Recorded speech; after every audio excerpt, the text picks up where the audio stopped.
Hey guys, how's it going? It's Al, DraftKings Week 15. I've got the Lineup Builder Show. This is kind of an Ask Me Anything show where I sit for about 45 minutes to an hour with my Twitch chat and they ask me questions about anything that they want for this week's slate. We're going to go and do all of it. We're going to talk about cash game lineups, tournament strategies, everything else for this heavily COVID impacted slate in Week 15. We mentioned that it might be like a War Games sort of thing for those of you who are old enough to remember the movie War Games and the Whopper. The only winning move might be not to play. Who knows? But there's $1 million out there in the Millionaire Maker, so somebody's got to win it. It might as well be me, or it might as well be one of you. So I'm going to go try and talk about how we can make our way through the weeds of this slate with so much value on it and so many opposite ways to go. The chalk is going to be very defined because it just is this week. That's where it is. And building differently is not going to be difficult. So it's going to be interesting to see which routes that we can take to get ourselves home. So thank you guys for watching. And also, there's going to be a giveaway on this video. We're going to be giving away 3 gold level rewards to DraftKings for next season for their rewards program. So if you are a bronze or a silver player on DraftKings, we're going to give you a trivia question. You're going to reply with what you believe is the right answer, and I'm going to pick 3 winners with a random number generator, and those 3 people are going to get gold level rewards for, I think, 3 months, the beginning of next year on DraftKings. So thank you to them for pitching in, and I appreciate that. And drop a like on the video, subscribe to the channel, because you must be subscribed to win. It is a subscriber giveaway. You must be subscribed to win. Ring the notifications bell, leave me a reply down below, and let's go. He's a legend. As I teased in the open, DraftKings is going to be donating a gold tier rewards membership. So that most of you are probably in bronze and silver. This is the highest populated levels for people who play on DraftKings. You're going to get a gold tier rewards program.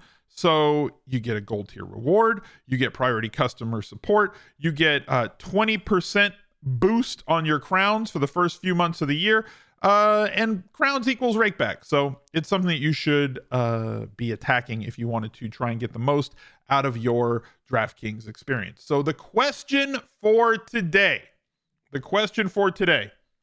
since 1980, I'm reading it off of the other screen.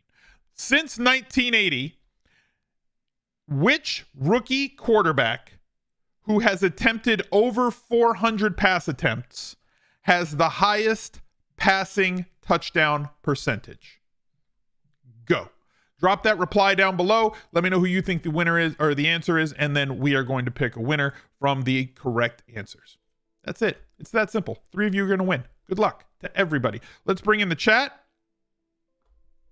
and see which questions they have. Guys, not now. Not here. It's the guys, we record this for YouTube. We do this every week, chat. Y'all know the drill. Stop putting quarterback names in chat. Oh my God.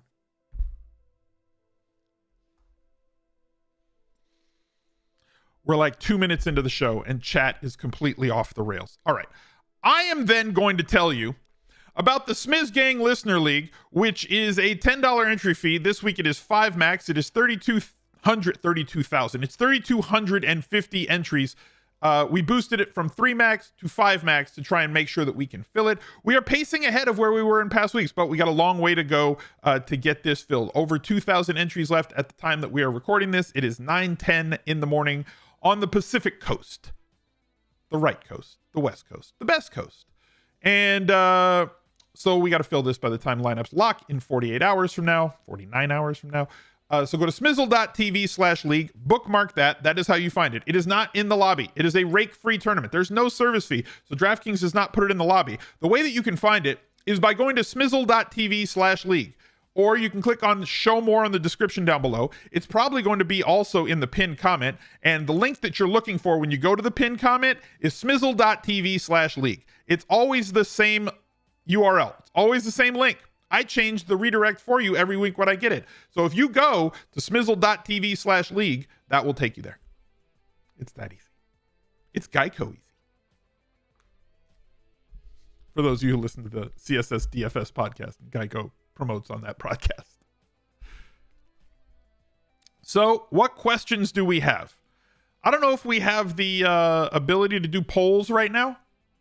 I don't know if one of my mods that has access to the polls right now has the ability to do that. But I kind of feel like cash games are somewhat straightforward right now because of all the value that's been out there. There's so many players right now who are on COVID restriction, right? Guys who are on health and safety protocols. If you're playing daily fantasy NBA, it's everywhere, right? Every player is affected. If you're paying attention to what's happening in NFL, and if you watch this video to help you pay attention for NFL for the weekend, then you know, at least you do now, that there's so many guys that are, NHL has been hell. I understand. Leverage, where can you find it? Let's bring this up first.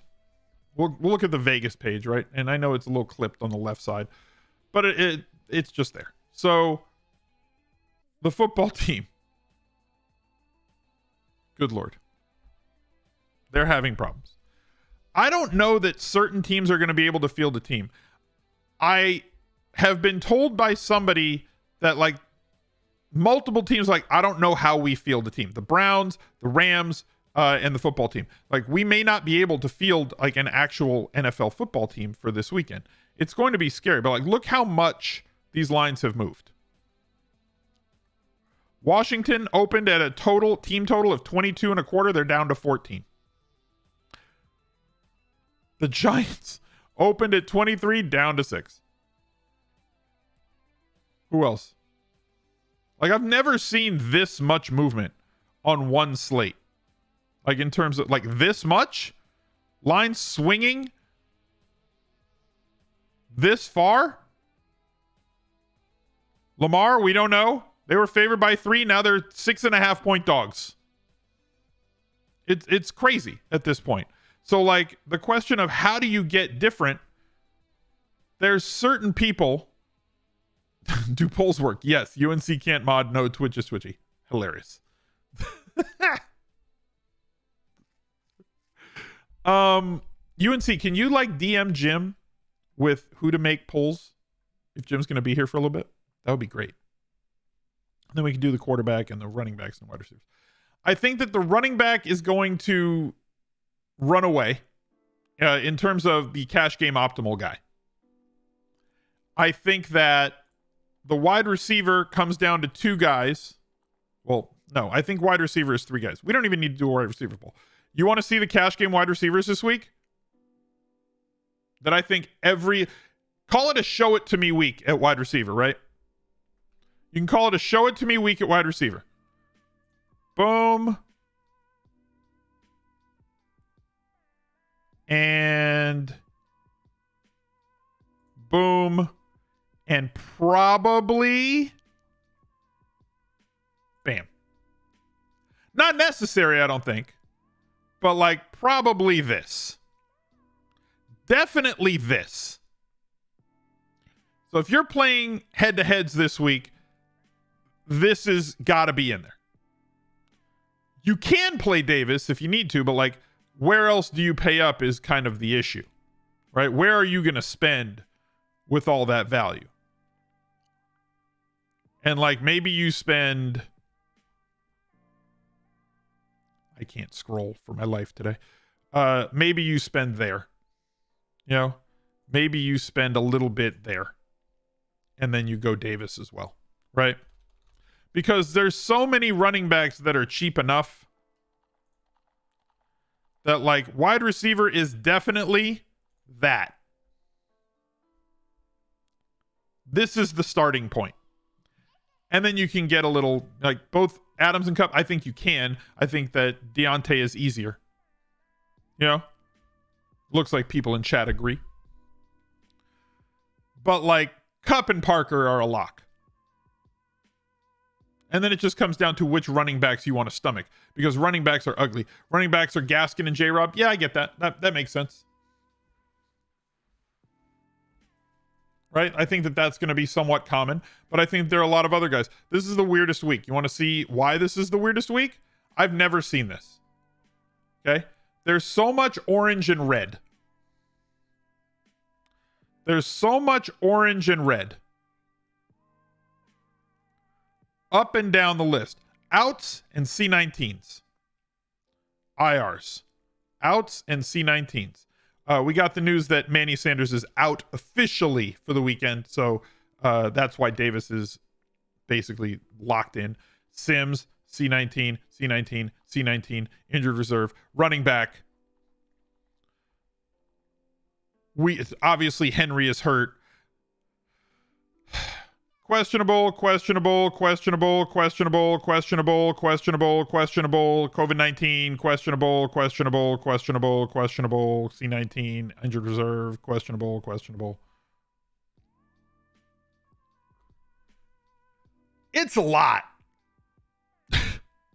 This is easily the weirdest week that I've ever seen. And I've been doing this since 2012. Daily fantasy specifically. I've been playing fantasy since I was 13 years old. And I'm now way older than 13 years old. Best ball is COVID Lotto. Yeah, it seems that way. So, like, how do you get different? Play a running back not named James Robinson. Play a wide receiver not named Cooper Kupp. That's how you get different this week. If you want to be different in tournaments, don't play those two guys. Somebody's got to win the weird weeks too. That's my point. They're going to pay somebody $1 million on the main slate. So we basically just have to find the way to be the one in the running to win that. And the beautiful part about the tournament strategy that we utilize, double stack bring back, is that there's not really any wide receivers who appear, or at least, outside of those main guys, who appear to be really glaring values, right? Gabe Davis, Laquan Treadwell, Devontae Parker, probably the best cheap plays, 4,300 and down. Adams and Kupp, the two best expensive plays. So if you wanted to get off of Parker and Davis, you go to Laquan Treadwell. That gets you different. If you double stack anything else, you're immediately different than the entire field. You double stack Rams with Kupp, there's going to be Kupp traffic. You double stack Packers with him, you're going to get traffic. You double stack Tua, you're going to get Parker traffic. Every other double stack, though, and you double stack Allen with Davis. It's everything else is way less trafficked. Metcalf isn't going to be chalk, I don't think. I think he's going to be popular, but to me, chalk is 25, 30 plus. I don't see him getting to that range. I really don't. And it's entirely possible I could be wrong, right? I could totally be wrong. He might be 25. I don't think him being, I don't see him being 25 plus %. Mostly because of recent output. I think that the best contrarian play on Seattle with Lockett out for this week is probably Penny.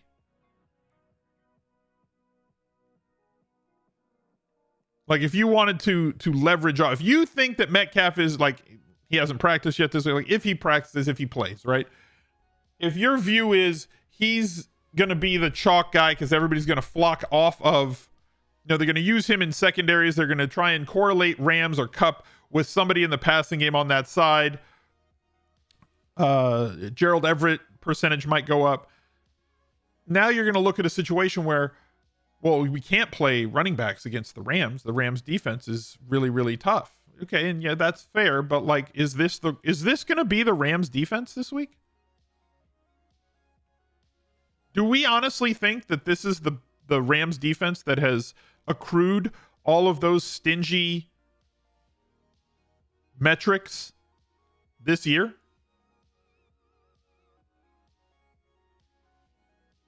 they have 25 guys on health and safety right now. 25 is a lot. It's a long freaking list. And yeah, a lot of them can get back. If they're vaccinated and test negative twice by Sunday, they can play. If they're asymptomatic. But it's entirely possible that this Rams defense will look like the Rams defense, meaning that they're going to wear the same uniform and helmet, but also not be the same Rams defense. And if they're not, and nobody's going to be on Rashad Penny, do we know if Lockett is vaxxed? I don't know.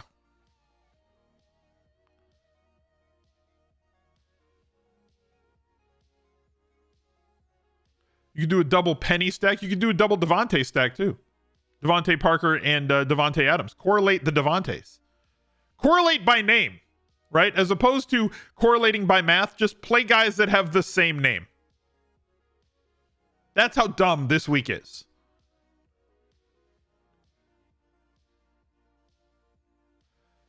Did I mention anything about Brevin Jordan? Nobody asked me anything about Brevin Jordan. I mean, I'm not like hiding Brevin Jordan. He's fine.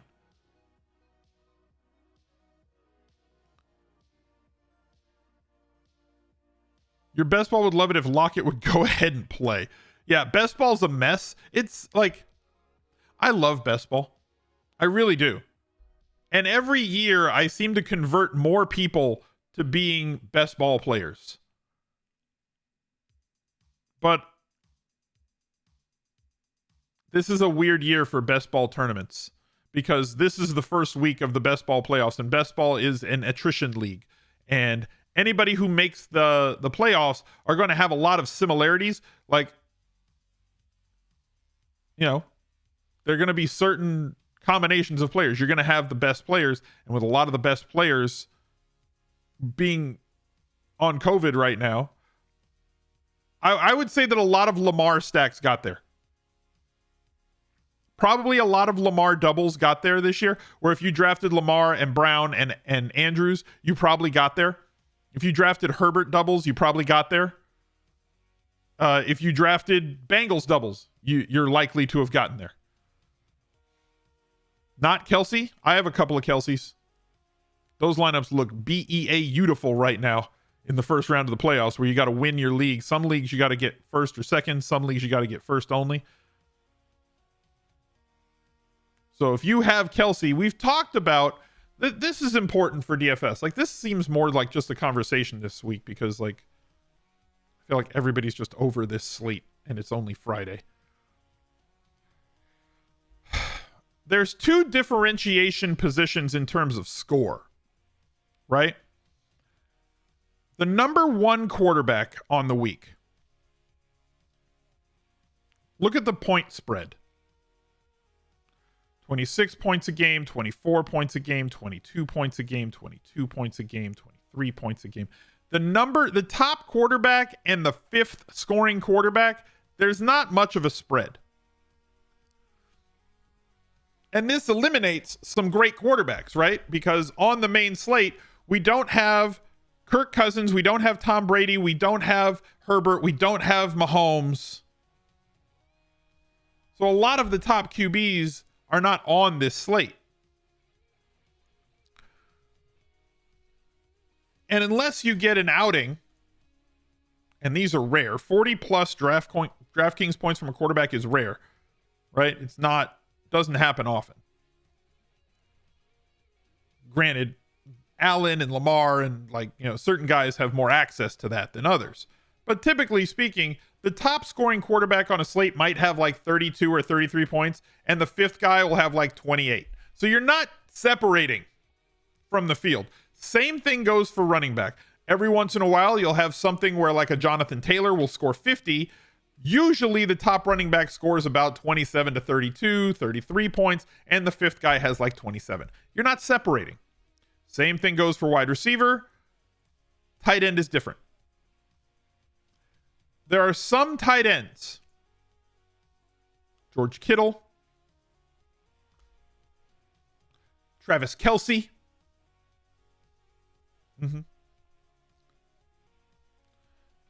We've seen Mark Andrews be that guy. We've seen Goddard be that guy. Right? Where the top tight ends are just differently utilized. Where if you get 25 plus points out of a tight end on a week, it's not unusual for the fifth scoring tight end on DraftKings on that week to have like 10 points. So the spread between number 1 at the position and number 5 at the position is drastic. The same goes for defense. The number 1 scoring defense on a week, Chiefs last week, Bengals a couple of weeks ago. When a defense goes off and has a 20 to 25 point week in DFS, the fifth highest scoring defense usually has somewhere like 8. So defense and tight end are the big separation positions. And it's why I'm so much of an advocate in tournaments of finding premium tight ends to overweight the field on. Now, it's been tough to do with Kelce the last 2 years because he's always like 15%. But weeks where he's like 5, I'm like, I'm in. Give me 20% Kelce on a 4x the field, because there's always the possibility that he has an outcome like last night. And I spoke about this on the Thursday night video for this week, that Kelce can have a game. And I think the numbers I said were 8 catches, 125 yards, and 2 touchdowns. Well, he had 10 catches for like 191 yards and 2 touchdowns, right? Same thing goes for Kittle. If he has an 8-catch, 100-yard game, 6 catches, 100 yards, touchdown, 24 points is massive at tight end. So these guys that have that ability to blow up the slate at a position where it actually blows up the slate. There was a week earlier this year where Tyreek Hill had like 50 points and was not necessary and did not and was not on the Millionaire Maker winner.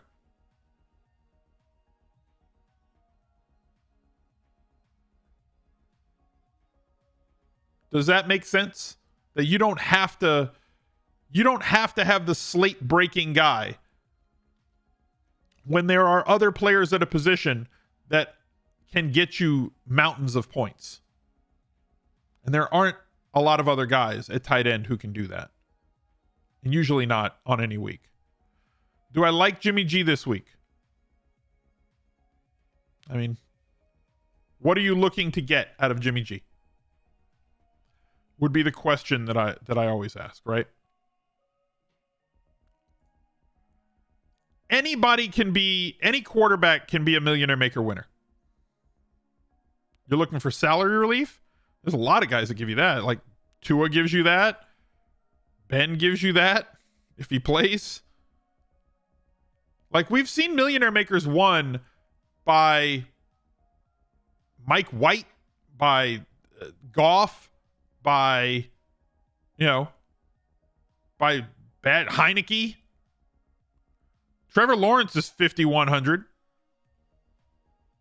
There's a lot of, I don't care which quarterback you latch onto. Remember, quarterbacks are Taco Bell. They're only there to serve you pass catchers.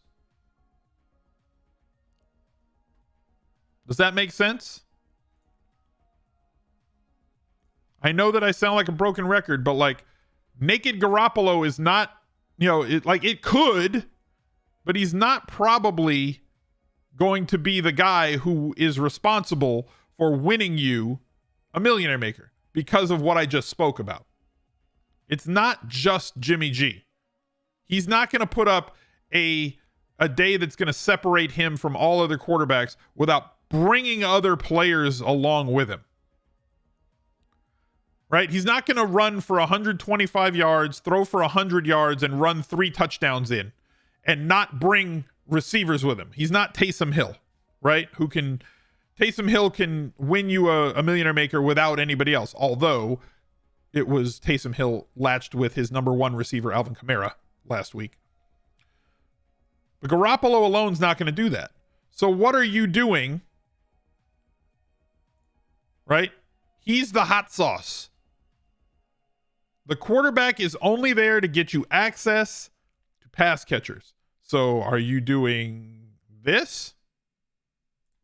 Like, is that what you're using him to do? To get exposure to two different players who this combination combined is going to be extremely rare? It's not going to be utilized a whole lot. Because in that case, yeah, he's fine. I don't care who you play. I care how you play them. It's that simple. Is Minshew starting? Don't know. I don't care who you play. I care how you play them. So if you want Jimmy G, if you're like, can I get Jimmy G in there? There better be, like, if he has a big day, if Jimmy G has 25 plus points, what does that box score look like? If you're building Jimmy G lineups, that's what you have to talk about. If Jimmy G has 300 yards and 3 touchdowns, what does the rest of that box score look like?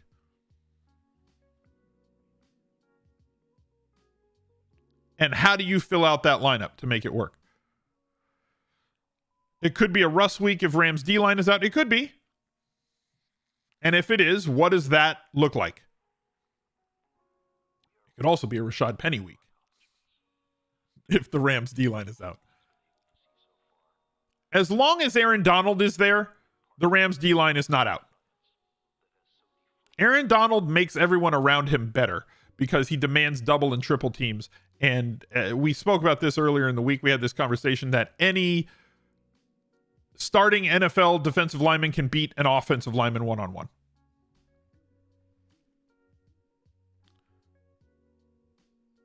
And don't red team me. Well, this one matchup, this guy can't beat. You know what I mean? Create a story. Yes, the Pete Overzet special. If you're going to play a quarterback in tournaments, in cash games, you have no need to stack in cash games. You play whoever you play the best value. Stack as much volume at value for that price. Because honestly, Cooper Kupp is a value this week. What do you mean, Al? Cooper Kupp's the most expensive guy in the slate. Cooper Kupp's a value this week. For his salary, he will produce enough points to make it worthwhile. Right? For cash games. Your target is 150 plus points in cash games. You get to 150 plus, you are going to be profitable on the season. If you just score 150 points every week of the NFL season in cash, you'll have a winning year. That's it.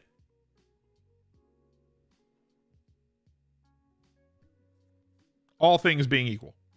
Some weeks you won't, because cash line will be higher than that. Most weeks the cash line is below 150. So if you hit 150, you're going to win. What percentage you to play do you think cash should be? Depends. Right now I'm tournament only, and I have been for a few years. So for me, the right answer is 0. If you're a smaller bankroll player, I think you're making a mistake by not playing cash games. Cash barely broke 150 all year. That's my point. Yes, exactly. That 1 week cash line was, like that's what I'm saying. You got to play the long game. You got to be trying to score 150 every week. You should be playing Cooper Kupp every week. That's why, like, when Christian McCaffrey is healthy, we play Christian McCaffrey every week because he gets us 27 plus points every week. You play Cooper Kupp, he averages, what is he averaging? 27.6 DraftKings points. You have 50,000 to spend. I know this is simplistic, right? I know this is simplistic, but people like simplicity. So if you have 50,000 to spend and your target is 150 points, you need 3 points per dollar. Greater than 3 per dollar, greater than 3 per dollar, less than. But 18.6 still gets you points. Less than, but very close. Less than, greater than, greater than, greater than, greater than. No, less than here. Less than here. Greater than, greater than, greater than. The key is to get you to that point where you get the 150. And Cooper Kupp, it's hard in full PPR. It is hard for players who get tons of targets to not pay off. Even at low ADOT. It's very hard. We went over this with Deontay Johnson. Based on Deontay Johnson's average depth of target, his expected fantasy points per target is 1.65 points. So if you project him for 10 targets, he has 16.5 that his projection should be based on his other metrics. So you lock that in. Now his salary has finally climbed to a point that is reasonable for his usage.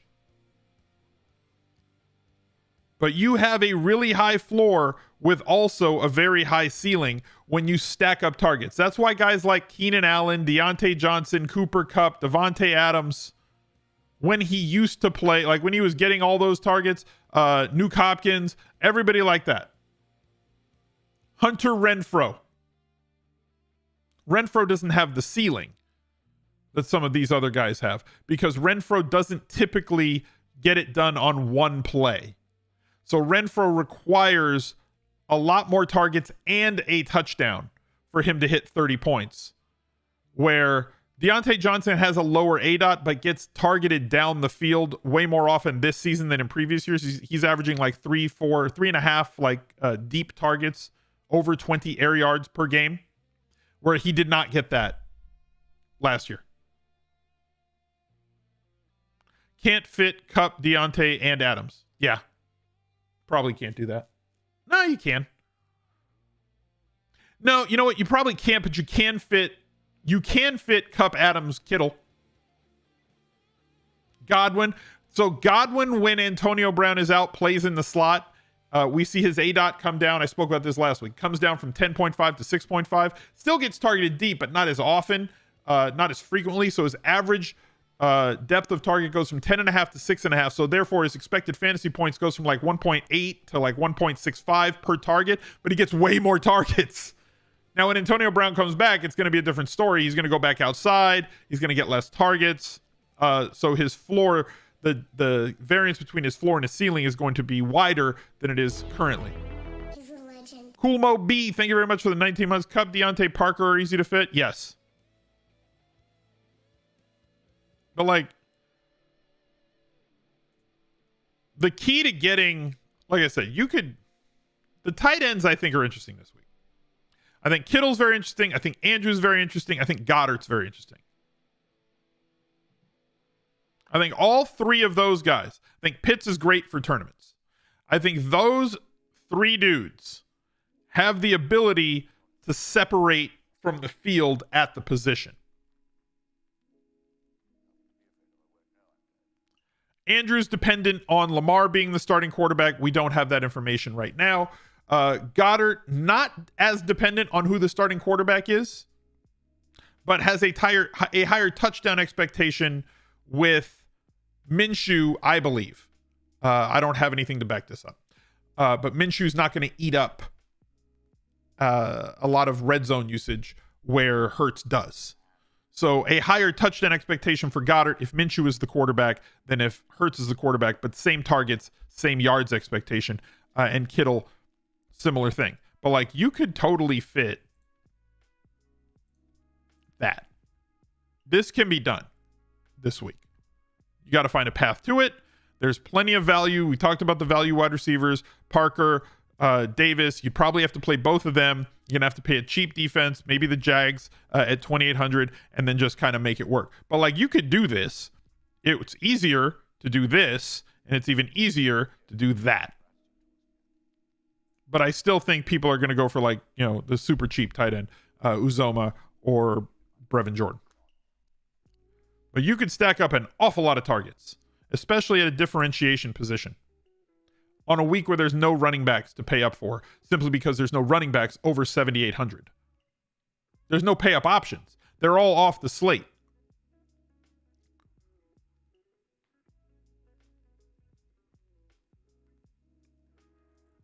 You feel like if Huntley's playing Brown and Andrews than Lamar based on what you saw last game? Nah, Lamar's the better QB. Green Bay's a good defense. I would like to see Lamar in there. Might be the most annoying slate you've seen. Yeah, I agree. And so like my suggestion for this week, Lamar ain't playing. We don't know. Until they say he's out, we don't know. So I can't make that call. Like, y'all can make that call if you want. You know, you can say that to yourselves right now, but it goes against what I'm trying to explain to you. That don't marry yourself to any one take today. It's Friday. This slate can massively change. I'm not going to make any concrete decisions until inactives come out 90 minutes before I'm going to have my lineups. Unfortunately, I can't even prepare if-then statements. You know? I can't even prepare if-then statements for this slate. Because it's not, well, if this, then that. Like, if Lamar doesn't play, then yeah, Snoop is the guy. But like, we don't know if that's going to be a thing, and we may not know before lock.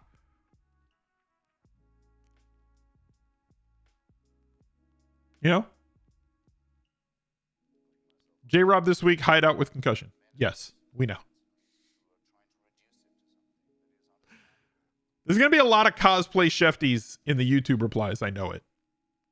YouTube can't help themselves. Yeah. YouTube replies can never help themselves. They always, as soon as there's news, they want to put it in the replies. This guy's out. Okay. Got it. We know. Do I think Taysom will be able to run on Tampa Bay defense? Taysom can run on anybody. Quarterback runs are a lot different than running back runs. And that game is not on this main slate. That's the Sunday Night Football game. So running quarterbacks run. It's what they do. Because a run play is different than a quarterback designed run or quarterback scramble. So a good defense against opposing running backs or a defense that doesn't allow a lot of rushing yards you can't utilize that against a running quarterback. Oh, well, this defense is really good, so Hurts can't be played today because they're really good against the run. Hurts it's different. Lamar, it's different. Kyler, different.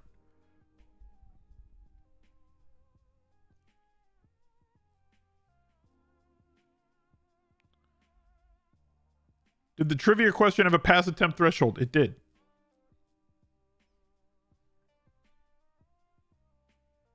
How heavy do you play Eagles defense in tournaments?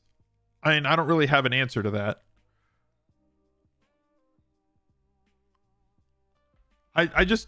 There's just too much we don't know.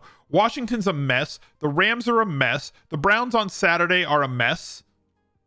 You know, there's too much we don't know. And so, like, while I want to give you guys answers for stuff, the best I can say is, aside from set up your if-then statements, is more prepare yourself to be nimble. If something breaks Sunday morning, when it breaks, don't immediately make lineup changes. If Sunday morning comes and we all of a sudden get a bombshell, I don't mean like some secondary players out. I mean like a bombshell that flips the slate on its head. Back away from your desk. Go check the refrigerator. Warm up your coffee. Step outside. Take 3 deep breaths. Do something to reset your brain. And then come back in a minute or two later. Because NFL is way different from NBA. NBA, you have to just make those decisions quick. NFL, you have plenty of time. And if some of those decisions you foresee could happen in a late game, don't lock yourself into one play, right? if you think, okay, I'm going to play, and I'm just using this as an example. If you're like, I want to play Lamar Jackson. Lamar Jackson is 7,200 this week. And you're like, my if then is, if Lamar's not going to play, then I'm going to play, I can easily pivot to Huntley. Well, Huntley is 1,800 cheaper. You need to have a 2v2 or a 3v3 set up for that lineup. It's not unless it's cash, it's not as easy as just going down to Stafford. If you want to maintain some sort of tournament, optimal stance, you can't just have that be the thing. You have to have one or two other plays in that lineup in case the thing happens. I believe the same is going to happen. We have to set those up for the Rams. I think you have to do the same for San Francisco and Atlanta, and the same for Denver and Cincinnati, as they're the late games. Don't just lock yourself into one play unless it's like MG3 Javonte Williams. But set yourself up with optionality and flexibility, and put the latest playing player, the most expensive latest playing player in your flex spot to give yourself maximum flexibility, because you're going to need it. You're going to have to stay nimble on this slate, because this is the absolute craziest slate that I have ever seen in my 10-year history of daily fantasy NFL. I hope this video helped you. I know that it's different from every other week. I wish you guys the best of luck. Good luck on the Saturday slates, and look out for the 5 under 5 video that will have another trivia question. That one's going to be for some underdog tickets. So thank you guys for being here. Drop a like on the video, subscribe to the channel, and look out for another video right over there. He's a legend.